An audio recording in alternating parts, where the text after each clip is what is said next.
आजकल हम उपनिषदों के बारे में बात कर रहे हैं। उसमें हमारा अध्ययन कठोपनिषद को लेकर चल रहा है। कठोपनिषद का एक अध्याय पूरा हो चुका है। आइए अब हम द्वितीय अध्याय शुरू करते हैं। द्वितीय अध्याय की प्रथम वल्ली। तृतीय वल्ली में यह बताया गया था कि वे परम ब्रह्मा परमेश्वर संपूर्ण प्राणी में वर्तमान है, परंतु सबको देखते नहीं। कोई बिरला ही उन्हें सूक्ष्म बुद्धि के द्वारा देख सकता है। तो अब प्रश्न यहाँ पर यह उठता है कि अगर वे ब्रह्मा अपने हृदय में स्थित लोगों ने अपनी बुद्धि रूप नीति द्वारा क्यों नहीं देख सकते हैं, कोई बिरला ही क्यों देख पाता है। इसके बारे में आगे इस द्वितीय अध्याय की प्रथम वल्ली में वर्णन किया गया है। यहाँ पर कहा गया है जो शब्द रस रूप गंध इत्यादि इंद्रियों के सभी स्थूल विषय बाहर हैं, इन्हीं का यथार्थ ज्ञान कराने के लिए, खुशबू के लिए, स्वाद के लिए, सारी चीज़ों का ज्ञान कराने के लिए इंद्रियों की रचना हुई। क्योंकि इनका ज्ञान किया बिना न तो मनुष्य विषय के स्वरूप और गुण को पहचान सकता है। आवाज़ कैसी है, मीठी है, कर्कश है, खाना कैसा है, स्वादिष्ट है, क्या है, इसके बारे में कुछ भी नहीं किया सकता। इसलिए भगवान ने जो है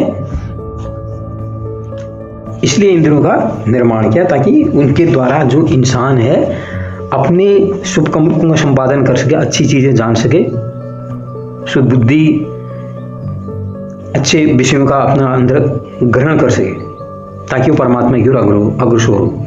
इसीलिए भगवान ने इस जो इंद्रियों की जो स्थिति है वो बाहर की ओर बनाई।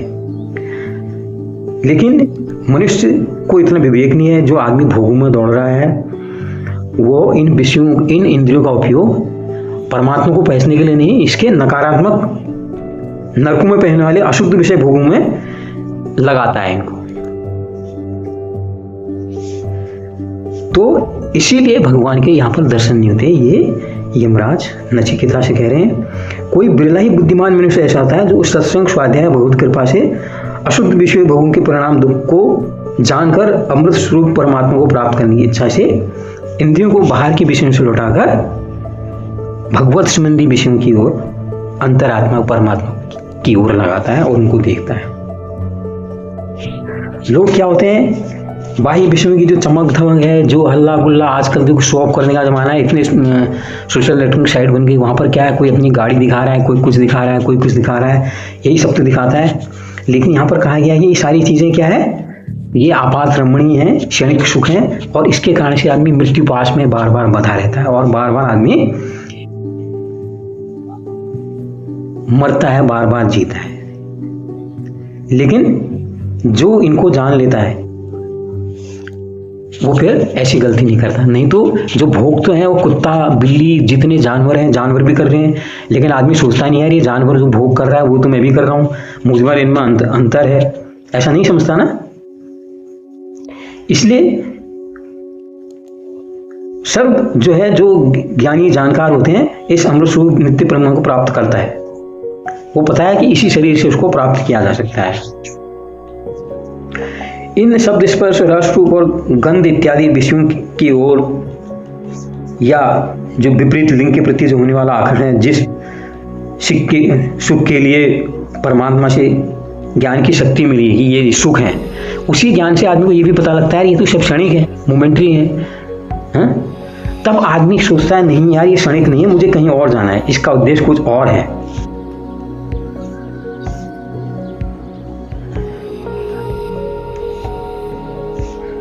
जिस परमात्मा के सहयोग से यह जीवात्मा स्वप्न में और जगत में होने वाली समस्त घटनाओं का बार बार अनुभव करता रहता है, सबको जानने की शक्ति इसी परम ब्रह्म परमेश्वर से मिली हुई है। ऐसा पुरुष जब इस चीज को जानता है तो उसको किंचित मात्र भी शोक नहीं होता है। और जब उसको पता लगता है सबके अंदर ब्रह्म है, सबके अंदर ही ब्रह्म है, मेरे अंदर भी ब्रह्म ही है, तो क्या है, अंतर्यामी रूप से निरंतर मेरे समय मेरे हृदय में स्थित है। और इससे स्वाभाविक ये अनुमान कर लेता है कि इसी प्रकार के स्वयंता परमात्मा सबके हृदय में स्थित है। तब वो इसके महिमा में स्वरूप को कभी भी नहीं भूल सकता, नहीं वो किसी से घृणा या द्वेष इत्यादि करता है। तो यहाँ पर यमराज कह रहे हैं नचिकेता, जिस ब्रह्म को तुम पूछ रहे हो वो ब्रह्म असल में यही है। तो जब सृष्टि का आरंभ हुआ या पंच महापुरुषों के रूप में ब्रह्मा प्रकट हुए थे, इसमें कहा गया है, और उसके बाद वो इन मनुष्य के हृदय रूपी गुफा में प्रविष्ट हो गए थे। सबके हृदय में निवास करने से अंतर्यामी परमेश्वर सब एक ही हैं, जितने भी जीव जंतु सब हैं होने के लिए सबके उसमें सब वो एक ही हैं। वो कह रहे हैं इनके साथ में पहले अदिति देवी पहले फल ब्रह्म के संकल्प से जीवन शक्ति के रूप में प्रकट हुई, और वो ब्रह्म से असल में भिन्न नहीं, अलग है। उसी के रूप से सारे जीव जंतु में सब में क्या है, जीवन है, सृजन की शक्ति इस अदिति देवी की वजह से। जननी रूप में समझ देवताओं को सृजन करने वाले होने के कारण जो सर्व देवतामयी है, शब्दादि संबंध भोग समूह का अदन भक्षण करने वाली होने से जिनका नाम अदिति है। जिस प्रकार एक गर्भिणी स्त्री होती है, उसके शरीर के अंदर में एक जो हष्ट पुष्ट जो शिशु होता है उसके गर्भ के अंदर में परिपूर्ण से छुपा रहता है, इसी प्रकार से जो ब्रह्मा होते हैं वो सब प्राणियों के अंदर में छुपे रहते हैं, दिखते नहीं है। जैसे शिशु नहीं दिखता है गर्भ के अंदर जो होता है, ऐसी जो ब्रह्म है वो भी बिल्कुल भी नहीं दिखते हैं। ये सब परमेश्वर की कृपा है, जिनसे सूर्यदेव प्रकट होते हैं, उनमें जाकर विलीन हो जाते हैं। अर्थात पूरी जो सृष्टि है जिसे हम ब्रह्म कहते हैं, पूरे अंतरिक्ष की हम परिकल्पना करते हैं, जितने यहाँ पर ग्रह हैं सब कुछ है, सब उसी ब्रह्म की शक्ति के उन्हीं के अनुशासन से चल रहे हैं। तो ये नचिकेता यही ब्रह्म है, और अपनी शक्ति के कारण ही वो ब्रह्म क्या है, इस पृथ्वी लोक में है, सब जगह मौजूद है पृथ्वी लोक में। इसके अलावा तुम देखो वो जितने भी लोग हैं इस अंतरिक्ष में, जितने हम ग्रहों की बात कर रहे हैं, वैज्ञानिक नए नए ग्रह खोज रहे हैं, सब कर रहे हैं, वो सारे ग्रहों में मौजूद है। उस धरती में भी हैं, अभी इसी में उस सूर्य में, इसी में शनिदेव में, दूसरे सौरमंडल में भी हैं। जो इस बात को जान लेता है वो जन्म मृत्यु के चक्र से छूट जाता है। तो शुद्ध मन से इनको जाना जा सकता है कि जो परमात्मा है, पूर्ण ब्रह्म है, वही परिपूर्ण है, इसके अलावा कुछ भी नहीं है। और जो यहाँ इसको विविधता की झलक देखता नहीं, ये वो अलग अलग देखता है, तो उसको बार बार जन्मना और मरना पड़ता है। इसमें यह कहा गया है कि जो उनका आकार है वो एक छोटे चींटी जो है, क्षुद्र चींटी है, उसके हृदय के वेश में भी चींटी के हृदय परिमाण के अनुसार परिणाम वाले हैं, और बड़े ही विशालकाय हाथी के हृदय में उसी विशालकाय हाथी के हृदय के परिमाण में विराजित है। और मनुष्य के ब्रह्म इसको हृदय में कहते हैं, वो अंगुष्ठ के बराबर, मुट्ठी के बराबर जो है उसकी बराबर वहाँ पर है। और इसलिए कहा जाता है कि मनुष्य की हृदय ही परम ब्रह्मा परमेश्वर की उपलब्धि का स्थान समझा जाता है। जिस मनुष्य को समझ में आ गया कि यही मेरे अंदर है, यही उसके अंदर है, यही उसके अंदर, सबके अंदर है, फिर वो ये आजकल धार्मिक उन्माद झगड़े, जाति विशेष करके जो झगड़े होते हैं ना, फिर वो समझ जाएगा नहीं यार, मैं उस ब्रह्म का अंश हूँ तो वो भी ब्रह्म का अंश है, ये भाव उसके अंदर आ रहेगा। तो उसके अंदर से सारे मैल भाव पाठ सारे खत्म हो जाएंगे। और उनकी ज्योति के बारे में कहा गया है वो ज्योतिर्मय है, और उनकी ज्योति जो है सूर्य की उष्ण की तरह प्रकाश नहीं है, उनकी ज्योति जो है बड़ी दिव्य निर्मल और शांत है।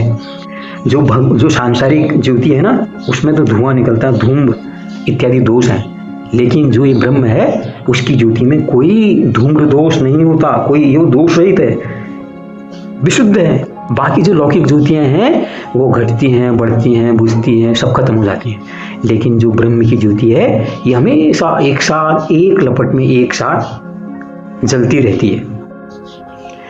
तो हे नचिकेता, ये परिवर्तन रहित अविनाशी परमेश्वर ही वे ब्रह्म है जिसके संबंध में तुम पूछ रहे थे, ऐसा यमराज ने बताया उनको।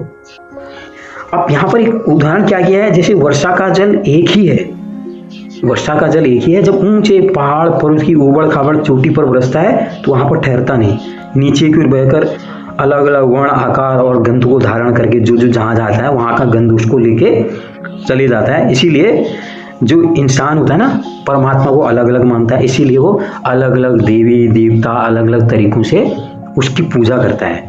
तो इसलिए यहाँ पर कहा गया है कि वो असल में ब्रह्मा को जान नहीं रहा है। ऐसा जो अलग अलग देवी देवताओं को अलग अलग भटक रहा है, उसको ब्रह्म की प्राप्ति कभी भी नहीं हो सकती। परंतु यही वर्षा का निर्मल जल यदि निर्मल जल में बरसता है तो उसी क्षण निर्मल जल ही हो जाता है, न उसमें कोई विकार उत्पन्न होता है, न वो कहीं बिखरता ही है। इस प्रकार हे गौतम मुंशी नचिकेता, इस बात को जो भली भांति जान गया कि जो कुछ है वही सब पूर्ण परम ब्रह्म है, तो मननशील संसार के लिए बाहरी स्वरूप से उपरत पुरुष का आत्मा में परम ब्रह्म से मिलकर साथ उसके साथ तादात्म्य भाव को प्राप्त कर लेता है, जो ये सब समझ लेता है। तो यही ब्रह्म को प्राप्त करना है, जैसे मुक्ति कहते हैं ना। जब ये जो जान गया अपने अंदर के देव तक, लोग सारे लोग बाहर भटकते हैं, बाहर की चकाचौंध में फंसते हैं, बाहर देखते हैं। जब लोगों को पता लग जाता है बाहर कुछ नहीं है, अंदर ही सब है, तो समझ लो फिर उसको जिस मुक्ति की हम बात करते हैं, जो सुकून कहते हैं, जो चैन कहते हैं, वो फिर मिल जाता है। आज के लिए इतना ही। कैसा लगा जरूर बताइए, लाइक कीजिए, शेयर कीजिए, सब्सक्राइब कीजिए। नमस्कार, धन्यवाद।